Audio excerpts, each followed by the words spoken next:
per quanto riguarda questi mestieri qua, riguardano sia il tipo di stoffa che si adoperano dentro i pianoforti, che sono stoffe, oltre che per colore, questo è del Pannolenci, che deve essere, ad esempio questo è un blu, Blutner, questo è un altro blu che si usava, questo è un rosso italiano, questo invece è un rosso tedesco, poi c'è il marroncino e il verde bandiera, così chiamato, che è quello sotto là, e il verde oliva, che sono tutti i colori che hanno usato, diciamo, le più grandi case. Poi ci sono anche dei panni che sono usati dentro la meccanica, che sono di spessore diverso, alcuni sono di feltro che non sono telati, altri, quelli che vanno di ritorno ai movimenti, hanno una tessitura molto più consistente. Questi sono panni che durano secoli, se le mangiano le tarme. E poi ci sono altri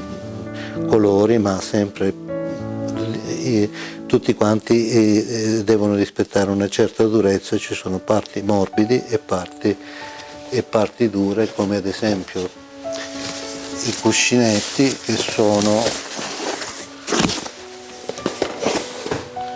che è un panno che deve assorbire colpi molto violenti, è un panno molto morbido che uno può adoperare per assorbire, quindi sulle leve o su altri posti si usa quei materiali là. Poi bisogna andare a caccia anche non di cervi, ma di chi ti può vendere un po' di pelle di cervo, perché è la pelle che più resiste. Questa era la pelle che si usava anche da mettere sopra i martelli, e sui martelli non si tagliava e aveva anche un buon suono.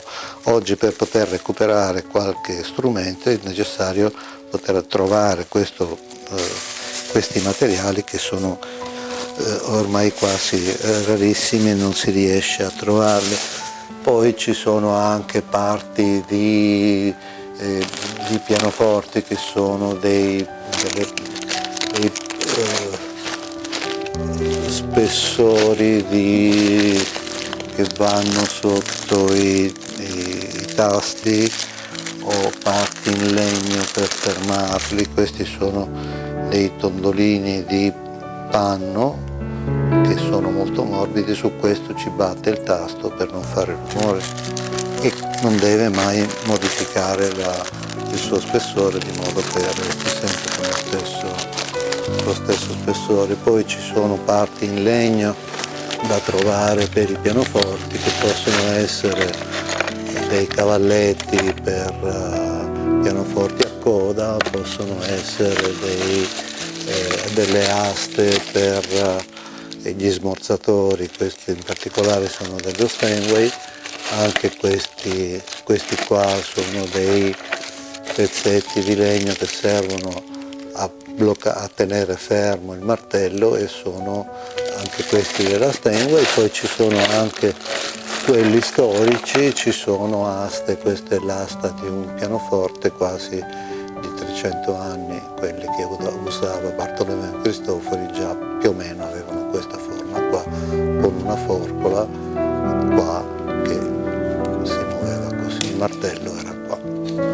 E poi ha avuto la sua evoluzione con questo altro tipo di asta che si usa oggi, che ha il martello qua e il movimento con due pezzi, mentre una volta ne aveva un solo pezzo qua veniva inserita una punta e questo qua si muove in questo modo.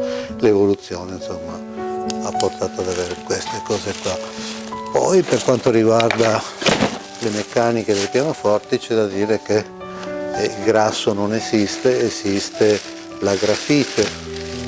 La grafite è un matitone che serve a darlo sul legno, specialmente quando il legno scivola sul panno, per non fargli fare né rumore e farlo scorrere molto velocemente. Si dà la grafite di modo che il legno scivoli senza fare attrito, o facendo il minor attrito possibile.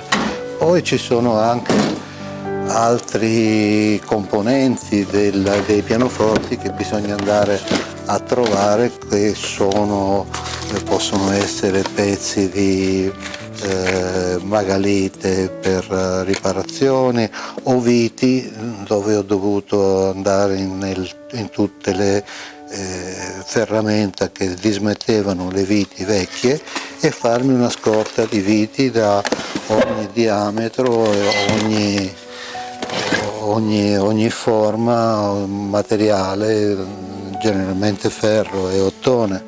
Una volta si usavano anche le brunite, però le brunite non sono più usate, in tanti pianoforti li ho recuperati grazie a viti che oggi non hanno più senso. Queste viti qua non si trovano più, però con il cacciavite a taglio queste viti è più facile controllare che le parti di legno che devono tenere insieme sia senza attrito e senza forzare la vite, quindi col cacciavite si riuscirebbe anche a sfalsare, diciamo, il legno che tiene queste spire, però si riesce a essere più sensibili e stringerla al punto giusto senza eccedere e senza lasciarla molla.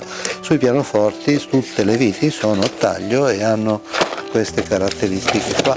Ci sono viti che oggi non esistono più, che sono queste lunghe, ad esempio queste sono viti che non si trovano da nessuna parte, o viti anche più grosse, tipo queste qua, sono viti usuali su un pianoforte perché tengono due pezzi da 4 cm, questa è la parte che deve tenere e questa è la parte di attacco.